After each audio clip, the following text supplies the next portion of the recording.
How do you get into studying morbid curiosity? I'm intrigued by what the character arc is that leads you to doing that. Uh, a lot of people ask me, did I always want to study scary movies and the psychology of them? And the answer is no. I didn't always know that I wanted to study that, but I have always enjoyed them. I've always kind of liked scary things when I was a kid, not because I wasn't scared of them, but because they were scary.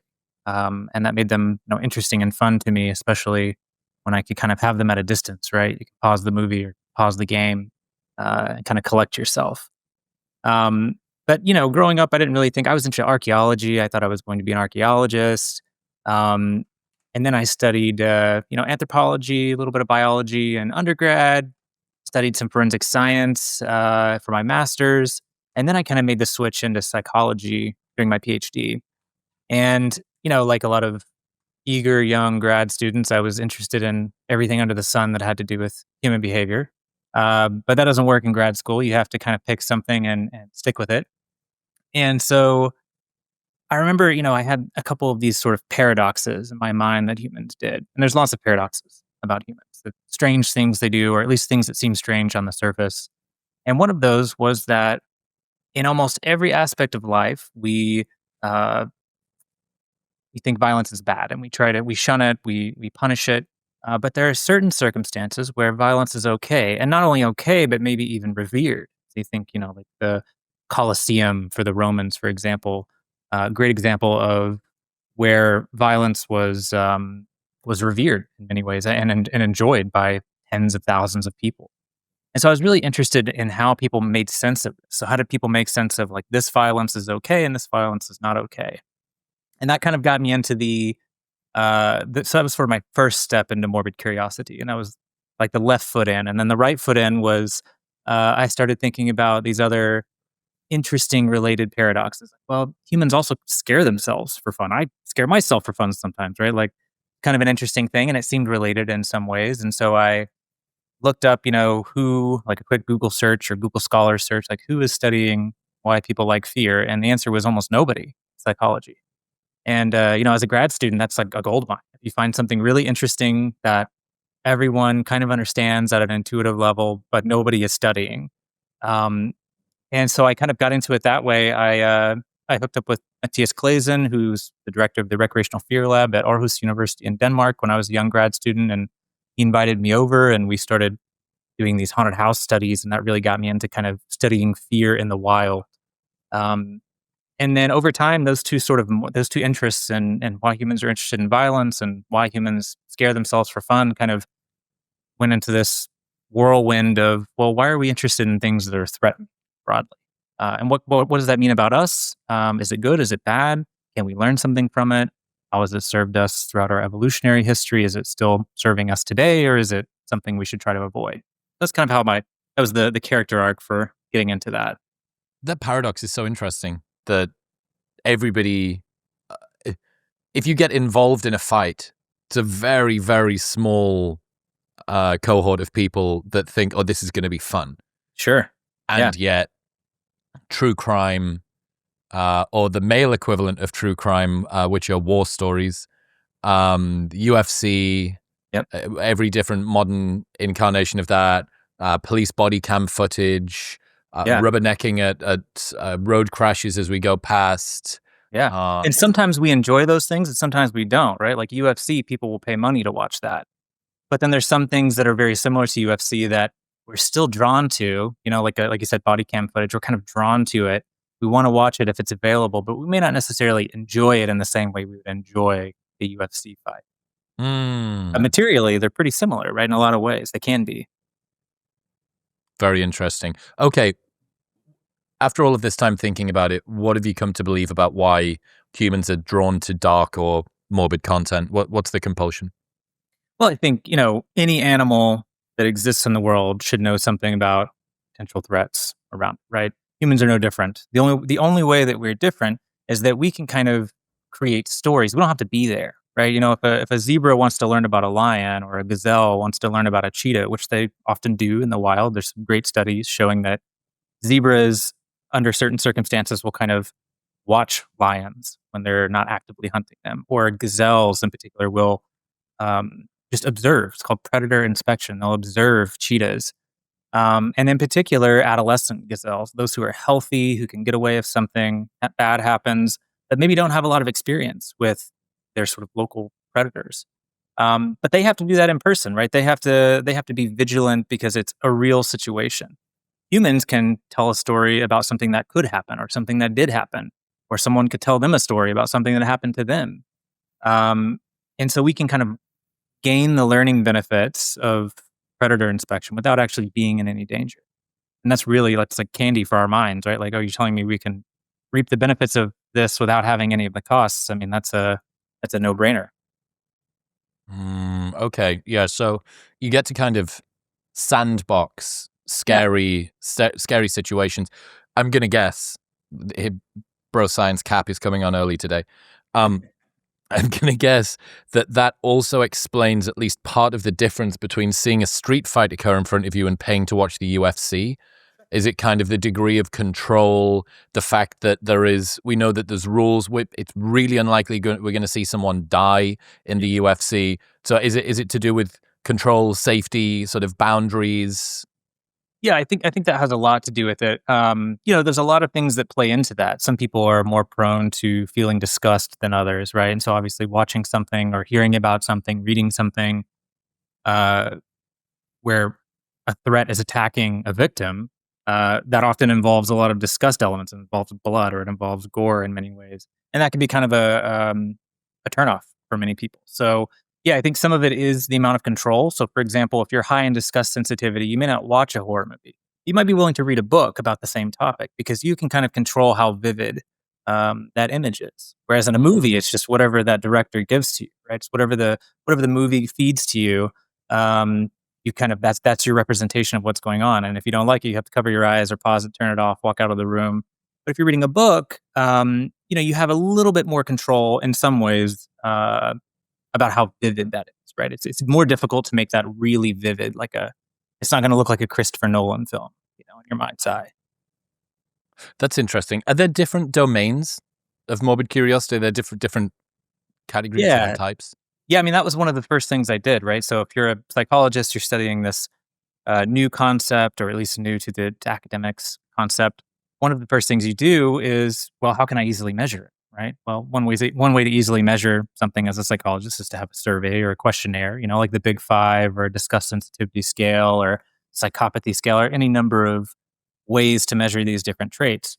And there really was no scale to measure morbid curiosity. So what I did is I collect a bunch of items from people from um, different forums, like online forums, from interviews, from sort of your own theoretical grounding about uh, different scenarios that might elicit interest that have a threat involved.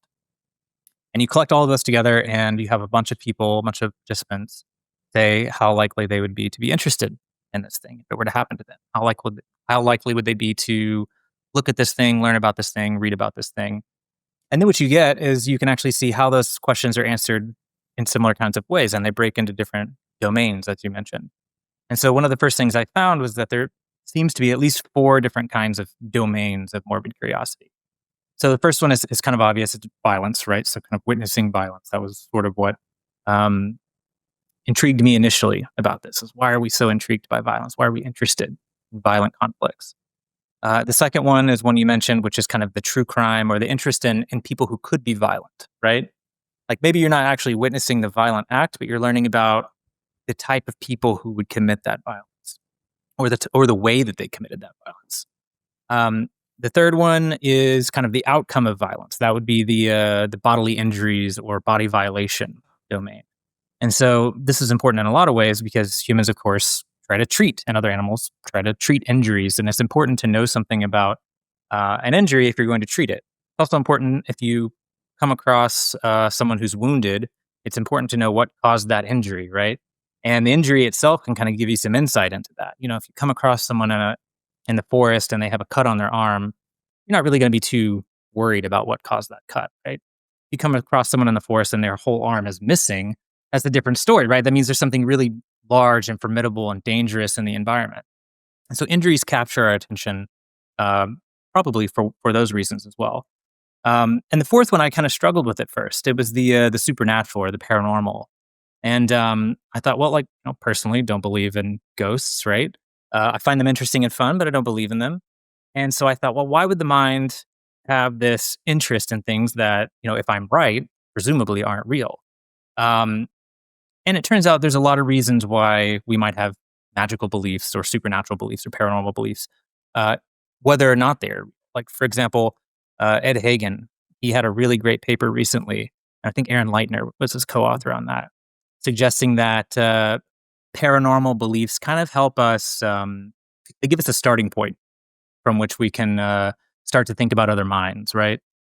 They give us kind of a way to ratchet, a way to take the world of a trillion possibilities and bring them down to 100,000 possibilities. It makes it graspable, so that we can actually get some traction in understanding other minds.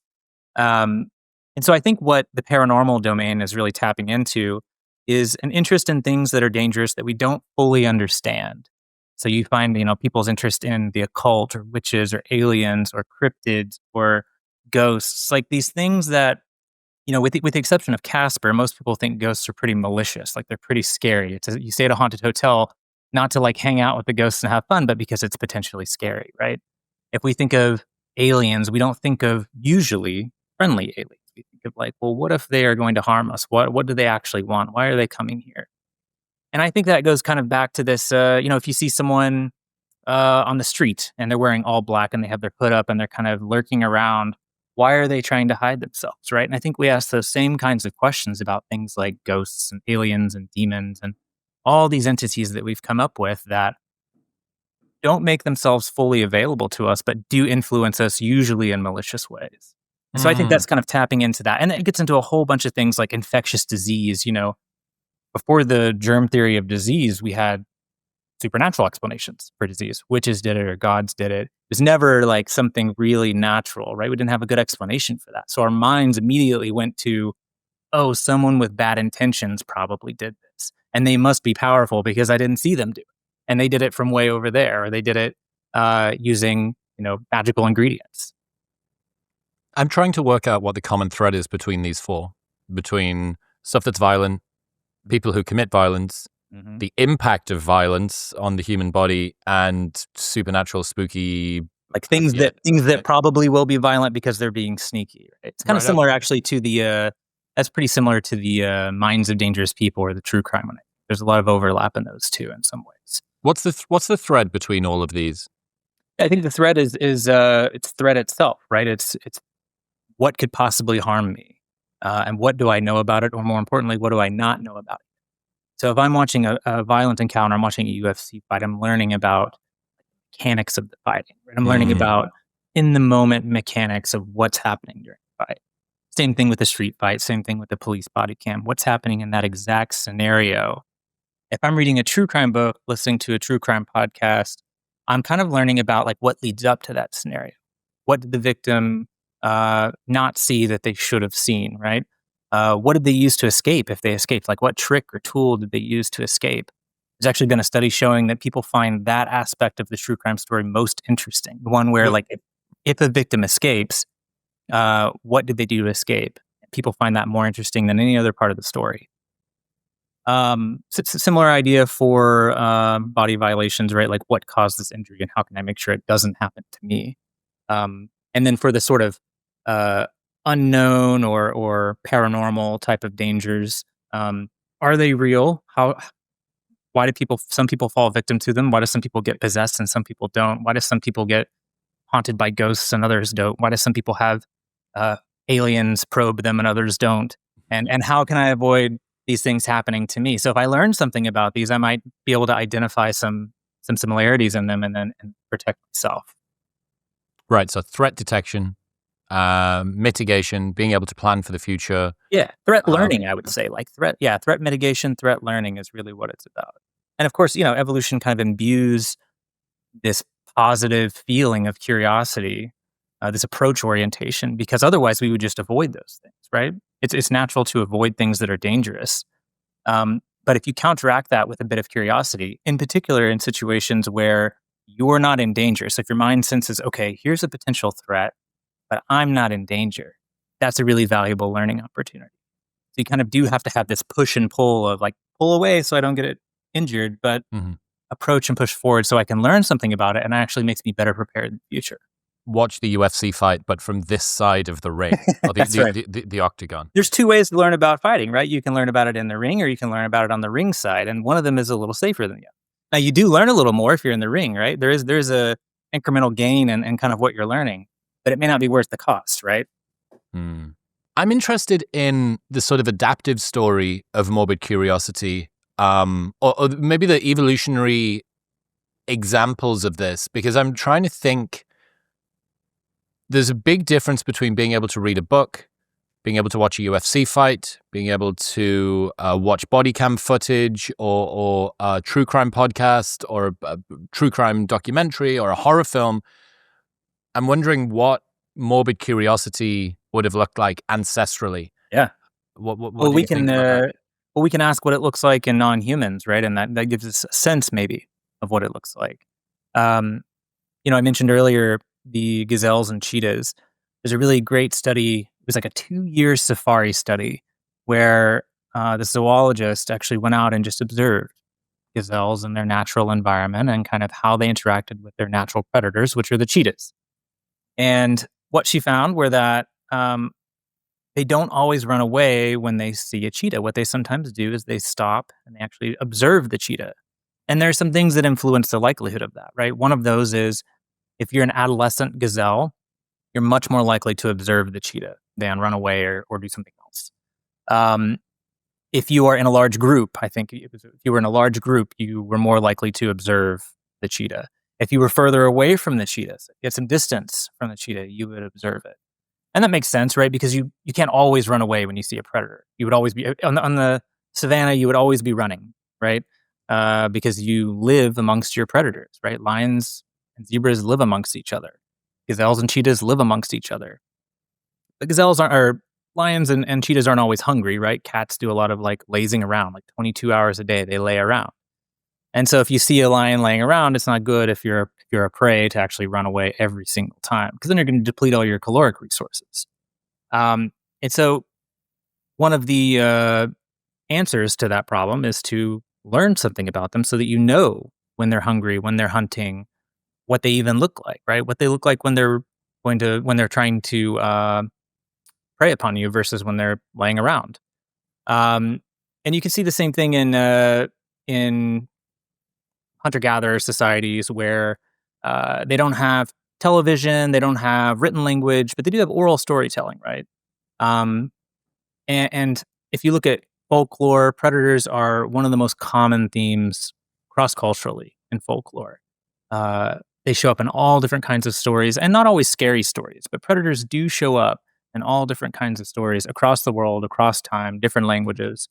Um, and I think one other piece of evidence for this that I didn't initially come to until I started writing the book was that they show up a lot in our dreams. Um, and there's this really great theory that everybody wants to know what do my dreams mean, right? Like the one question a psychologist should be able to answer is what do my dreams mean? At least that's what people think. Um, and I never had really thought much about dreams. I just they're hard to study because how do you tell what somebody is actually experiencing when they're dreaming? Um, but as I started writing this book and I started thinking more about threats and how they show up in different aspects of our lives, and the way that we remember them or talk about them, I started reading about dreams a lot. And what I found was that one of the most influential and empirically backed theories for why dreaming, like the capability for dreaming exists, is that it's really good at rehearsing threats when you're sort of offline. So again, you can learn about something when it's not costing you energy. It's not taking the place of foraging or mating or social status building or whatever else you might be doing during the day. Uh, then that's a really valuable thing that you can take, right? So that's not to say that dreams only simulate threats, um, but dreaming itself is a pretty um, high investment activity. It takes quite a bit of work to dream something up and to hallucinate it because your body actually responds. You're paralyzed. Ideally, you're paralyzed when you dream, right? Otherwise, you're sleepwalking. Um, But if you hook up electrodes to animals or people, you can actually see that a lot of the muscles involved in locomotion are being activated or being sent signals, but aren't actually, because you're paralyzed, aren't actually moving, but they're being sent signals. So they're sort of, your body itself is simulating some sort of event, not just your mind. Um, and you can do this with, there was a study in the, I think it was the 60s, with cats, where they severed a particular connection that caused them to be paralyzed when they sleep. So they got up and moved around when they were dreaming. And what they found is that cats almost always got up and moved around in these sort of either predatorial types of ways or prey types of ways, where they were being hunted. So they were hunting or being hunted Mm. when they were asleep. At least they were acting those out physically. So yeah, and there's a lot of evidence that threats show up in our dreams, not just in our nightmares, right? So if you talk about scary dreams or threats in dreams, people tend to think about nightmares, but nightmares are really a little different, I would say, than threats showing up. It's kind of like the difference between, a horror movie has a bad guy, but so does an action movie, so does a thriller, so does a drama, even many times. So you can think about the nightmare as the horror movie, but there are many other kinds of dreams where there's a bad guy, where the threat shows up, and where we learn something and we interact with them, we learn something about them, but it's not terrifying per se. When you wake up, you're not afraid, but there was some sort of danger in your dream, and those tend to be the kinds of things we remember better. Um, but without going on too much of a tangent, I mean, I talk about an example in my book where there's an anthropologist, Thomas Greger, who uh, he studies, I think it's the Mehinaku is how you say their name, people. And one thing that's interesting about the Mehinaku people is that they reliably recount their dreams when they wake up to, like, people around them, to their friends and to their family. And so it makes them a great case study for learning about dreams, because they reliably regurgitate their dreams. And so he did a great analysis of, like, all the different kinds of things that they talk about in their dreams. And one thing that consistently comes up are threats. So men would talk about things they might encounter in the jungle, so jaguars, snakes. Women would often talk about, like, I think it was like poisonous insects or things that they're sort of unable to defend themselves against. I had a Rahul Jandial on the show yesterday. He wrote a book about dreaming, and I think he identified the difference between nightmares and bad dreams. As nightmares are things that usually cause you to wake up, they Mm. actually disrupt your sleep, and have a greater chance of bleeding over and ruining your next day. That's a good way to describe a nightmare. Yeah. Yeah. Okay. Well, it seems so far that the main thing that we're doing is preparing for threats, right? That we need to get some sort of adaptive explanation for why morbid curiosity is there. Typically, these things would be invoking of fear or disgust, but curiosity balances the scales so that we can learn from this experience. It encourages us to overcome our disgust response or our fear, and to lean in a little bit, but not too much, and Right. sort of tolerates that accelerator back and forth. Okay, I think it's a nice explanation. I'm particularly interested in how where individual differences in morbid curiosity come from. What's a predictor that somebody Yeah. is more likely or less likely? Personality differences, gender, Right. background, upbringing, stuff like that. What are the big contributors there? Yeah, that was one of the first studies I did, right? So I had the scale now. What's the next thing you do? Well, the next thing you should do is make sure that you're measuring something that is distinct from other things, right? It should be correlated with some things, right? There should be some predictors and some things that shouldn't predict it at all. But there shouldn't be a complete overlap in variance, where if I give somebody, let's say, a big five, it doesn't explain away all the variance in morbid curiosity. So I ran this big personality study where I gave people every kind of test I could think of that might be related to morbid curiosity. So they took the morbid curiosity test. They took a hexaco, which is like big five with honesty, humility in it, right? Mm. That's kind of your main domains of personality that explain a lot of attitudes and behaviors in daily life. Um, they took a disgust sensitivity scale. They took a psychopathy scale that had one of Lilienfeld's that has multiple subscales in it. Um, I asked, their age, their sex, their, I think, income. Threw in a lot of different things that it was kind of just like a pot where I threw in all these different personality tests to try to see, can I explain away morbid curiosity if I have enough data? And the answer was no. The closest I got, Ah, that's a good thing. That's a good thing. For me, it was anyway. The closest I got when I included all of the significant predictors was about 50%. So I could explain about 50% of people's scores in morbid curiosity if I looked at disgust and psychopathy and big five and sex and age and all these different things. Um, However, there were a few things that were much more strongly correlated with morbid curiosity than other things. So psychopathy was one of them, which is interesting. We can talk a little bit about, I have my own sort of thoughts on psychopathy and what it's really measuring, but um, psychopathy was one of them. And this is subclinical psychopathy, so not clinically, no clinical diagnosis. Um, Another one was, I used the 5 dimensions of curiosity from Todd Kashdan because I wanted to see maybe if it could be explained by other dimensions of curiosity. The answer so it's there just was people no. that are generally curious. Just generally curious, yeah. And there were some positive correlations, but they were small. They were 0.2 to 0.3 or maybe 4 on one of them, right? So the variance there would be, 10 to 30% at the most, explained away by other dimensions of curiosity. There was, I think, psychopathy, and in particular in psychopathy, it was the rebelliousness subscale. That was the one that was most strongly correlated. That was like the single thing I measured that was most strongly correlated with morbid curiosity by itself. There wasn't a lot of difference between men and women. There were some differences in the subscales. Men tend to be more interested in violence. Women tend to be more interested in the minds of dangerous people. The other two were kind of a wash. I don't think there were any significant differences there. Even in other studies I've done, it tends to be pretty close. Age, younger people were definitely more morbidly curious than older people, which kind of makes sense because if it's about learning, do your learning when you're young, you're not going to do your learning when you're older, right? And you should be less interested in the things that you've already learned about. Morbid curiosity looks like it decreases on average with age. And that lines up with animal literature on the gazelles, for example, right? The adolescents were the ones that did the most predator inspection. But there weren't a lot of other major, like disgust. You would think disgust would be highly correlated. I thought it would be, right? I thought disgust sensitivity surely would be negatively correlated with morbid curiosity. And it was a little bit like some of the subscales, I think, maybe explain 10% of the variance, but it wasn't much.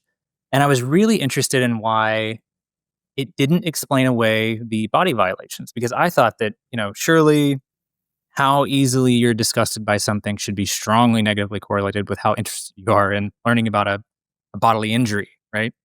But it turns out, I think what's happening is that there's 2 different kinds of body injuries, right? There are infectious body injuries and there are non-infectious body injuries. And I talk about this in the chapter on bodily violations in the book, where there was a really cool study done several years ago by Tom Kupfer, where he set up these like fake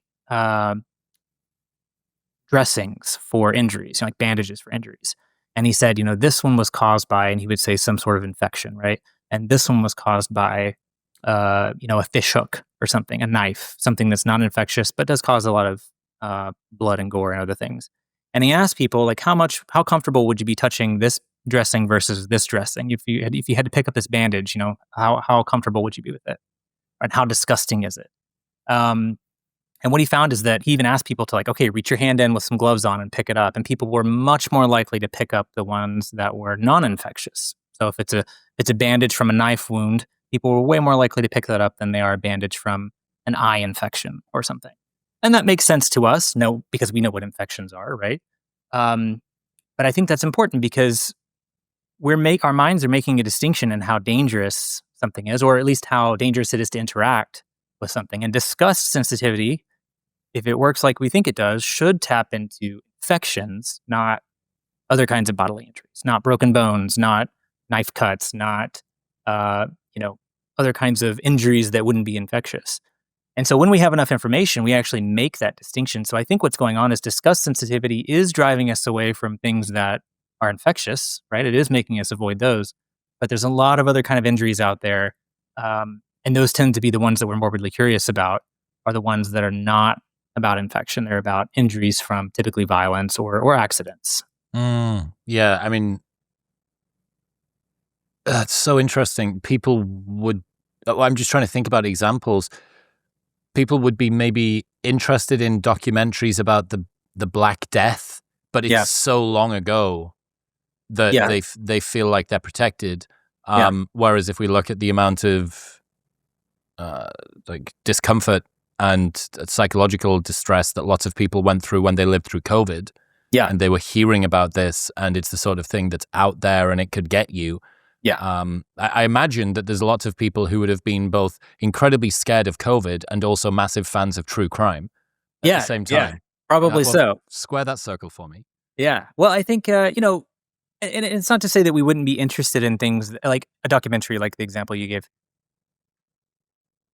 I think, it's not that morbidly curious people would be more interested in a non-infectious documentary than an infectious documentary necessarily. I think what it is that disgust sensitivity just modifies that interest much less in the Right. non-infectious Okay. version, right? Yeah. So if you're watching a documentary about the Black Death and it's showing examples of what bubonic plague looks like on someone, the person with disgust sensitivity is going to like shy away from that a little more than they would from, say, other kinds of bodily injury documentaries. Um, but yeah, I when COVID was announced as a national pandemic or a world pandemic back in March of 2020, like every other scientist in the world who wasn't studying viruses, I had to kind of stop what I was doing. Our labs closed down. And I was really bummed because I had this really fun study planned where I had this cabinet of curiosities I had curated, and some of them were morbid and some of them weren't. And I was going to do this really great eye tracking study with it.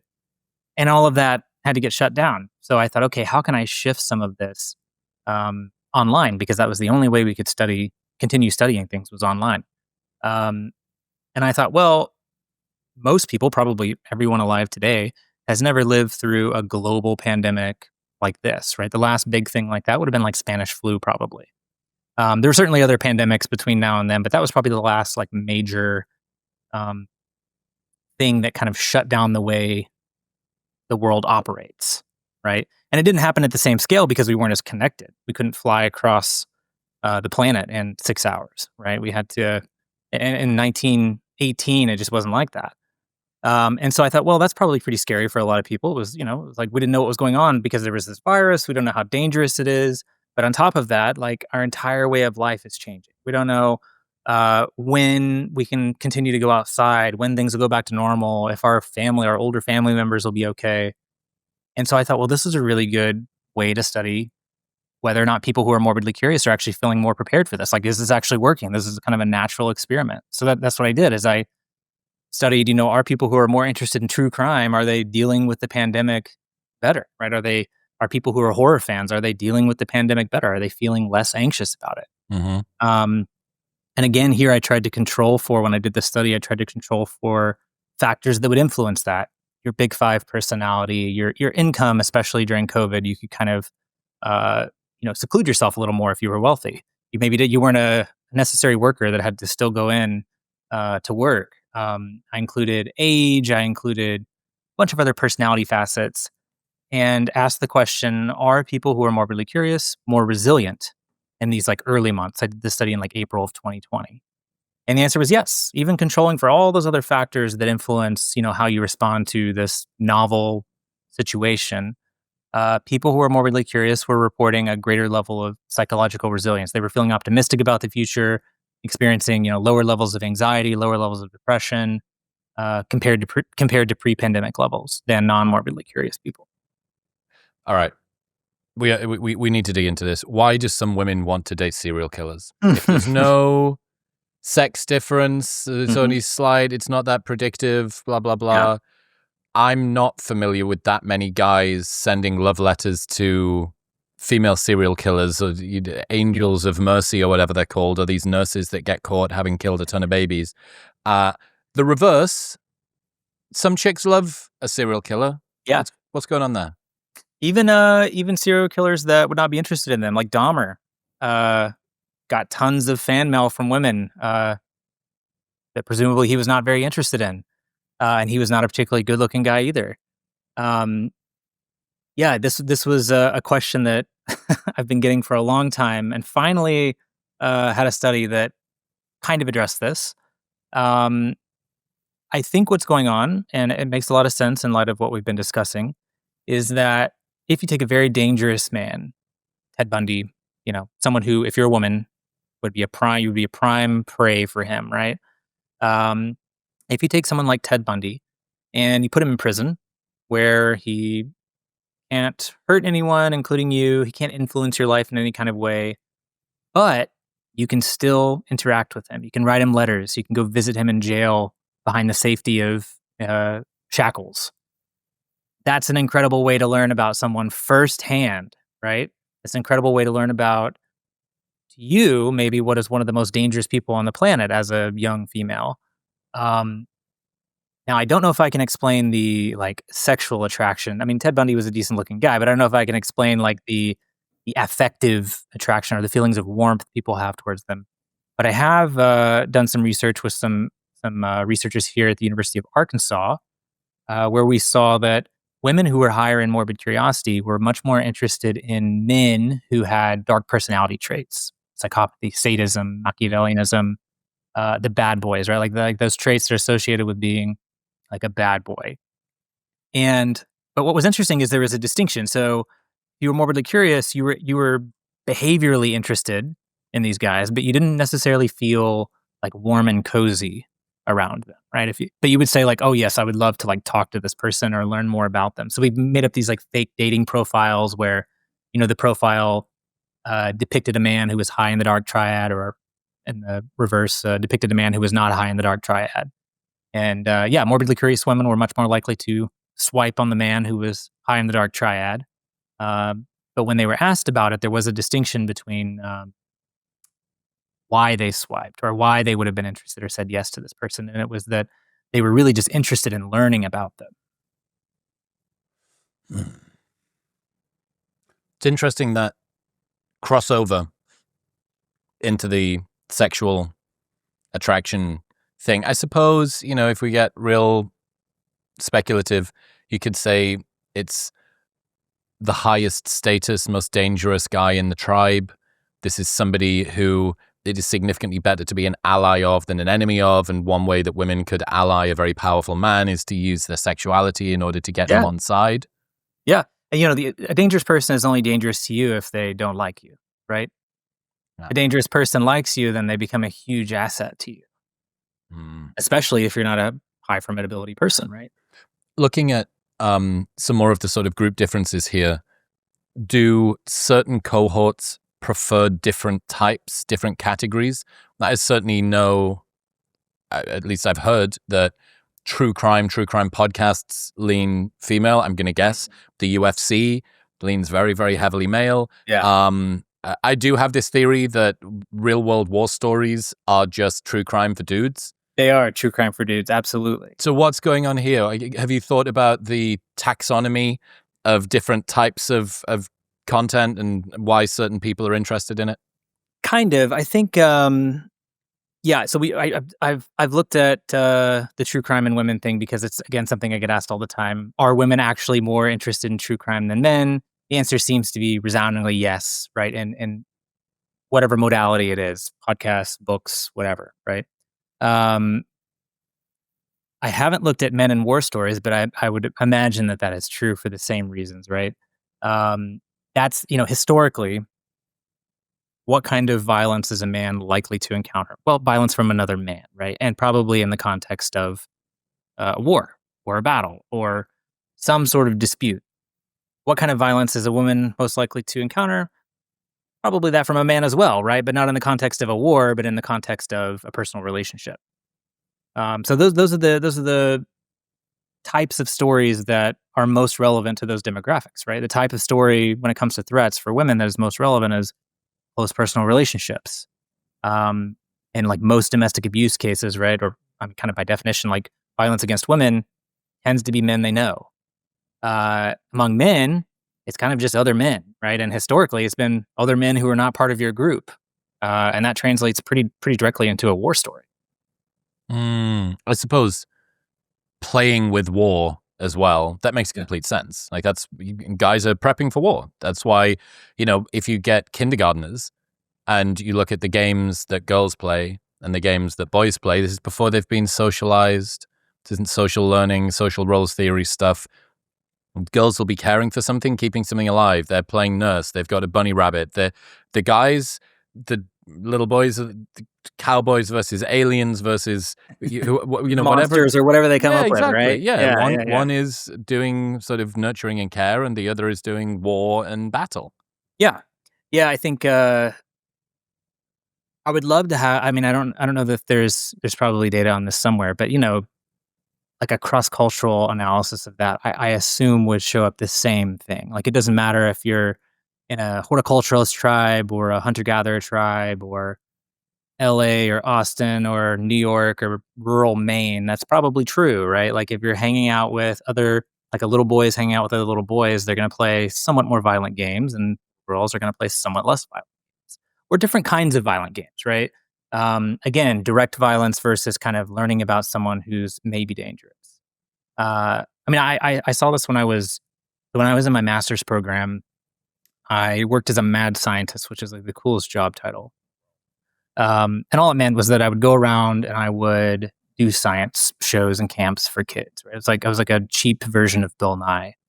And one of the first camps I did was a summer camp, and I had, I don't know, 15 or so kids that ranged from ages, I want to say like 5 to 9 generally.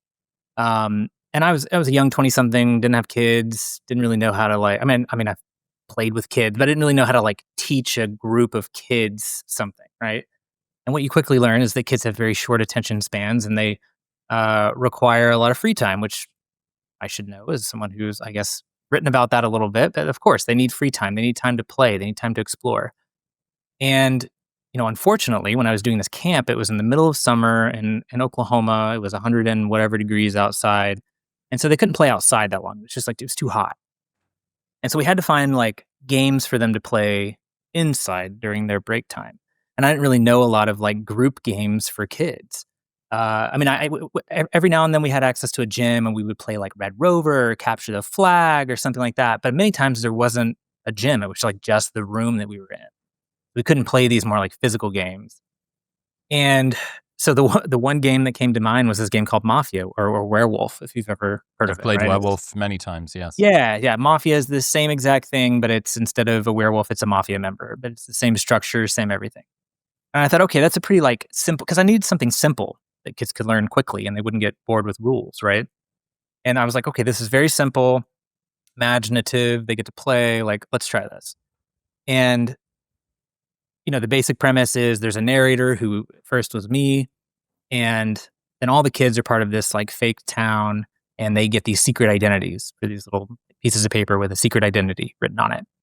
And I mean, the first challenge was that some of the kids couldn't read very well, so they had to help them know what their identity was. But once we got all of that sorted, most of them, are townspeople. 2 of them were mafia members. One of them was a doctor and could heal people, and one was a sheriff who could arrest people. And the basic premise is the narrator tells the story about how the town goes to sleep at night, and in the middle of the night, the mafia or the bad guys come out and they attack someone. And the doctor, can wake up and try to heal them, and the sheriff has to figure out who did it, right? But the crux of this is that when they wake up, the town has to vote. They have to vote on like who they think did it and who they're going to, in this case, like hang for the mafia members, right? Who are they going to hang in like an Old West style hanging? And I tried to keep it very tame because I was like, okay, these are like 5 to 9-year-olds. I don't want them going home to their parents and being like, I killed my friend at science camp today because he was a member of the mafia or something. So I kept the narration very tame. It was so and so died last night at the hands of the mafia. Eventually, once the kids started to learn how to play, I let them be the narrators, right? So I would let one of them try a narration, and it became this like awful scene of like out of the worst horror movie. I mean, the descriptions of like what happened to the people who were murdered by the mafia became bloody and violent, and their entrails, their guts were thrown out, and their heads were cut off. It was like this horribly violent thing. So without me provoking them, and in fact, I was trying to keep them from being overly violent. the kids had this desire to, and in particular, the little boys had this desire to like tell these awful stories of what happened, and how they need to get justice for it, and they have to hang someone. They were so excited about hanging someone for doing it. Okay. Yeah, I think kids are super morbidly curious, um, but it shows up in their pretend play a lot. Where they have control over how that feels to them. What about when it comes to car crashes, gory films? Yeah, I guess there's a growing creator economy as well for police body cam footage too. really. Yeah, I mean, the freedom of information requests or whatever, there's entire channels that are just built from asking to get access to this, which, I mean, I don't know where the freedom of information thing came in with police body cam footage. What they probably didn't think was that, wow, in future, we're going to be fueling an entire YouTube ecosystem of people that just like narrate mad shit happening to police officers. Yeah. But yeah, is this just the people are injured? I want to see how they're injured, how to fix it, how to avoid it, or is there more going on there? Yeah, I think with police body cams, in particular, that's like a situation you could find yourself in, is interacting with a police officer, right? And I think there's a certain, when police stories make the news, it's only the bad stories, right? And those can be a very small fraction of what happens, but it's like the ones that are the worst, the most awful, usually the most ambiguous as well. Those are the ones that make the news. Those are the ones that people are most interested in. And a lot of times, especially if it's an ambiguous thing, like, oh, did they have a weapon or did they not have a weapon? Were they really being aggressive or not being aggressive? You can learn something really important from that. Like, how do you look from the police officer's point of view? Like, what are they doing that is making them a target, or feel it, making them seem like an aggressor to the police officer? I think in particular, those really violent, ambiguous police videos are what really get people um, paying attention, because there's different interpretations of what could happen, and different interpretations of like how would I interpret that, or how would I act in that situation? Well, I wouldn't have done this. I would have just put my hands up, or I would have done this or that. Mm. So yeah, I think the ambiguity really fuels that. The ambiguity of like what's happening fuels it. Yeah, that makes complete sense.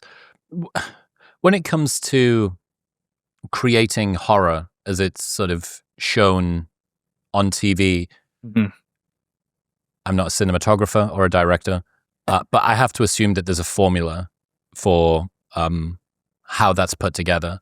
Yeah. What does that look like when it's sort of deconstructed? What is horror? What's the difference between terror and horror? How does all of this Yeah. fit together?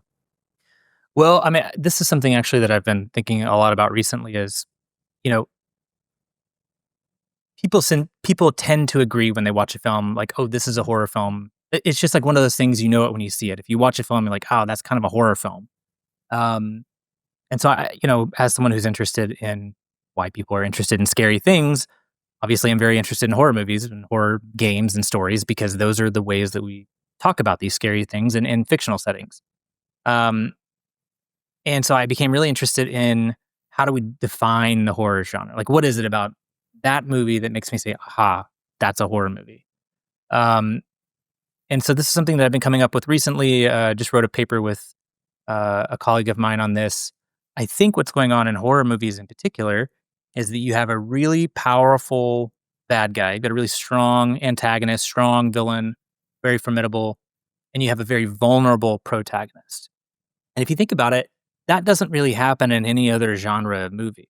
It's like historically, people have tried to define the horror genre as, the way that the audience feels. Like, for example, they feel afraid. It's like, if it scares you, it's a horror movie. Well, that's not a very good definition, because what scares me may not scare you, or may scare someone else, may scare me today, but not in 10 years. That doesn't change what the story is, right? It doesn't change like what that story is meant to be. Other people have said, well, it's about the intention of the writer. So if the writer is trying to scare you, that's a horror story.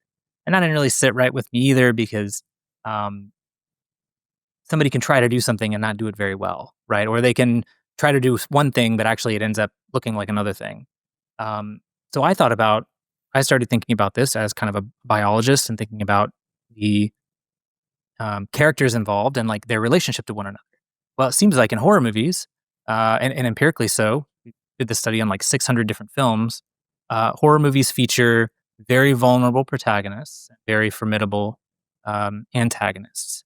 And I think that's a really archetypal type of story where you're the underdog, right? Or in this case, the person you're empathizing with, the protagonist, is the underdog, and there's nothing they can do really to get out of this situation, and yet they still somehow usually make it out.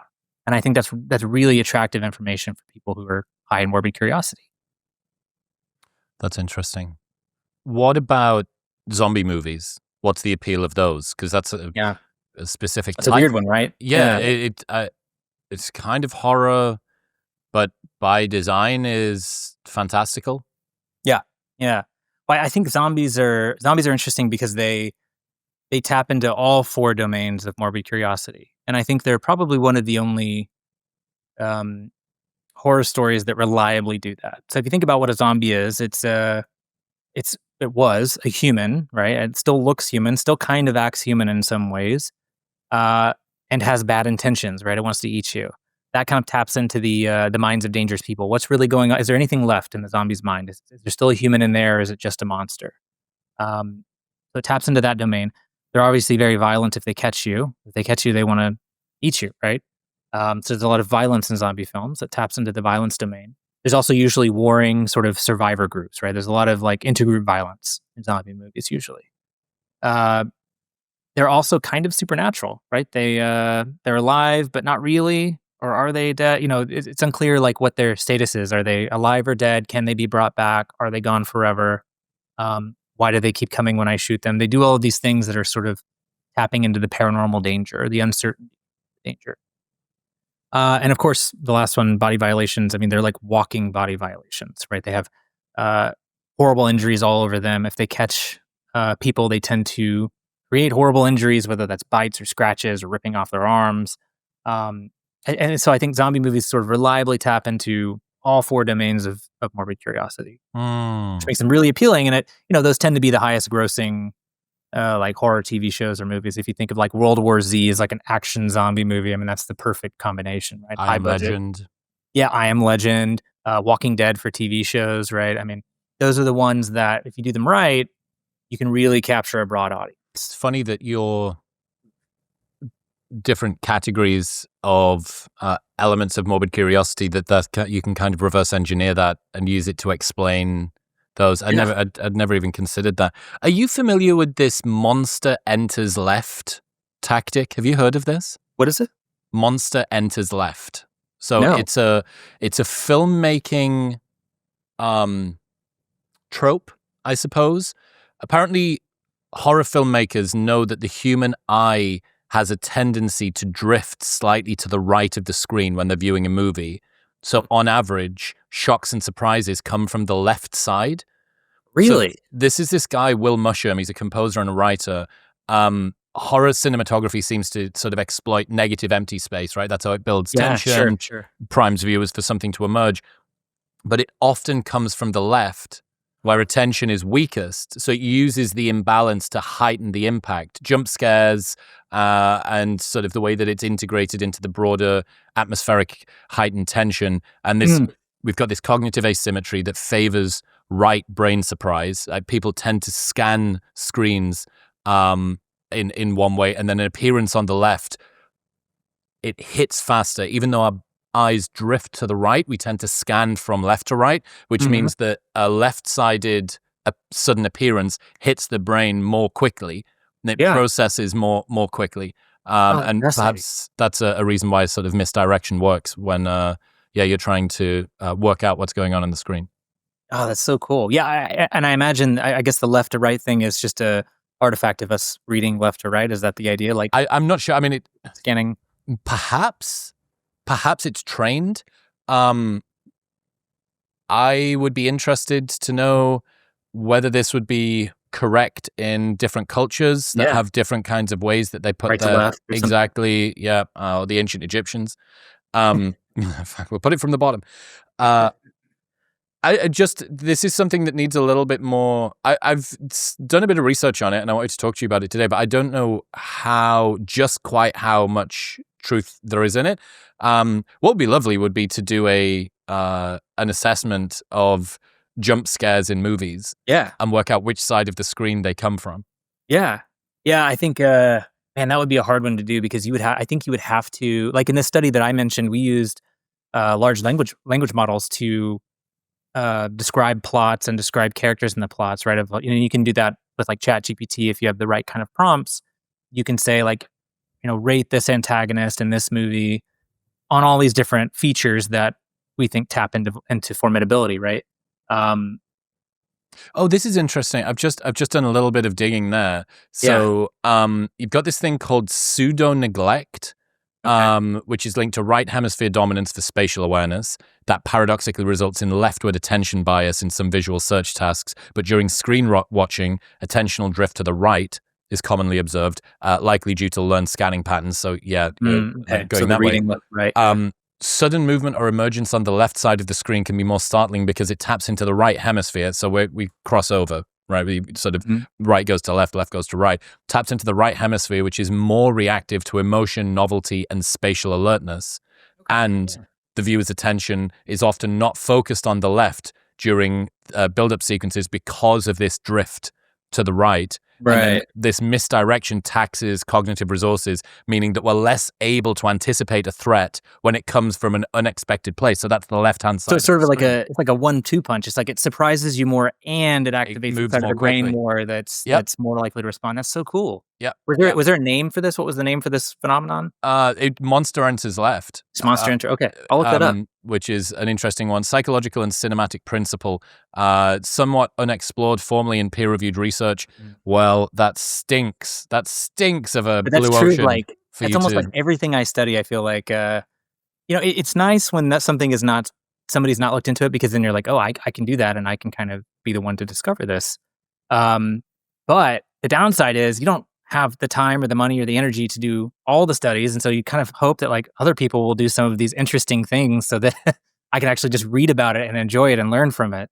Yeah, I'm not surprised to hear that the empirical research is lacking on Mm. that. I buy it though. I think that makes a lot of sense, especially the scanning left to right, the drift, the surprise factor. I think that makes a lot of sense. But I had Have never heard of that.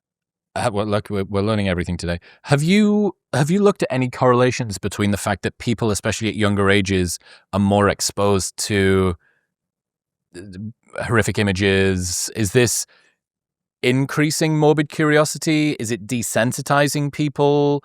Lots of violent media being shown to people at a young age, sensitive Yeah, developmental stages. I'm yeah, interested in whether that's changing people's morbid curiosity.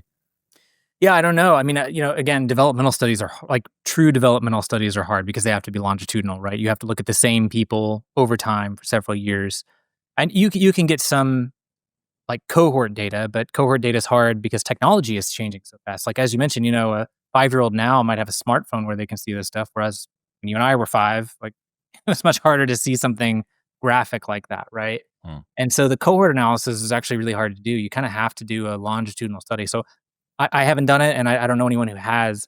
I will say that um, two things. One is that we obviously live in like I would say the least violent in the US. Like we live in like the least violent time that we can imagine for humans.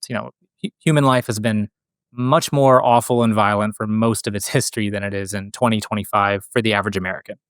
Now we can witness on the same coin we can more easily witness horrific violence because we can look it up online, right? So I don't know if that's kind of a wash or if it's actually worse because we're seeing it but we can't do anything about it.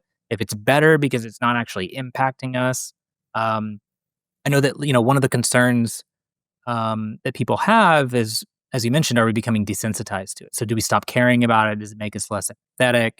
I actually did a study on this, looking at because one of the main critiques of horror films turns out I think is unfounded. But one of the main critiques is that they one of two things: either one, only people with low empathy watch them, or two, if you watch them, you will get low empathy. Right? Hmm.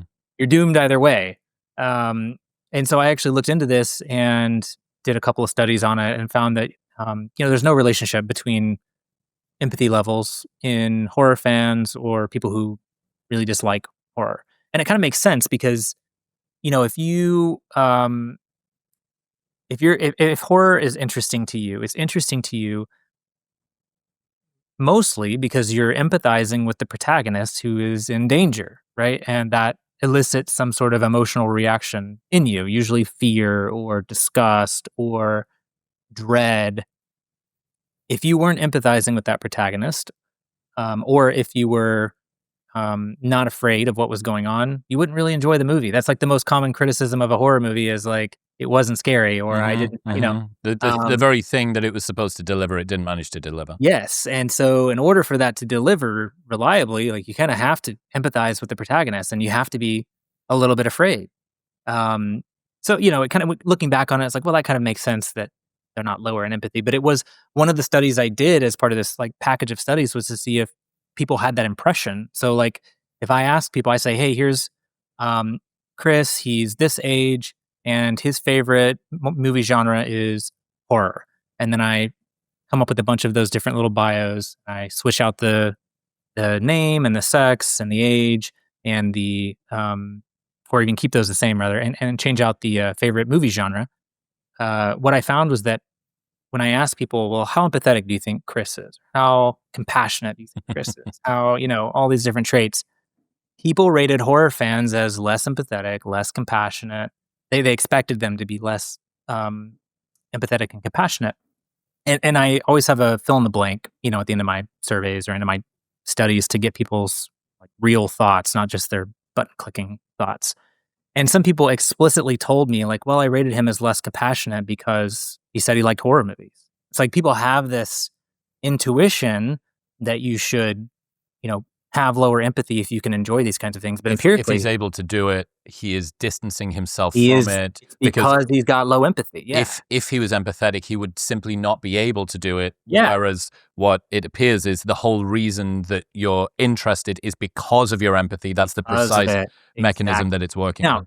there's one caveat to that, which is that let's say you're like like a totally cold, like a Jeffrey Dahmer, just totally cold serial killer, interested in you can still be interested in violence because it's sort of a way for you to not get caught but experience those really violent urges. So there are those like rare instances where yes, like a serial killer might actually enjoy a horror movie, but for different reasons than 99.9% of For them, it's population. training.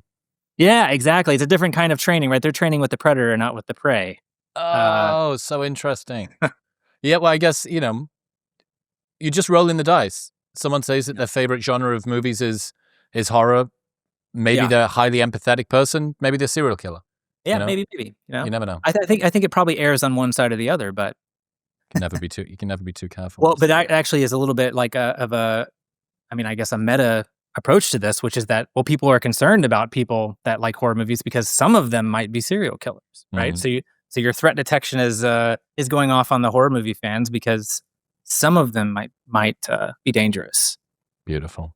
Coltan Scrivner, ladies and gentlemen. Colton, your stuff's great. Your Substack is awesome. Your book's awesome. Everyone should go and check it out. Where should they go?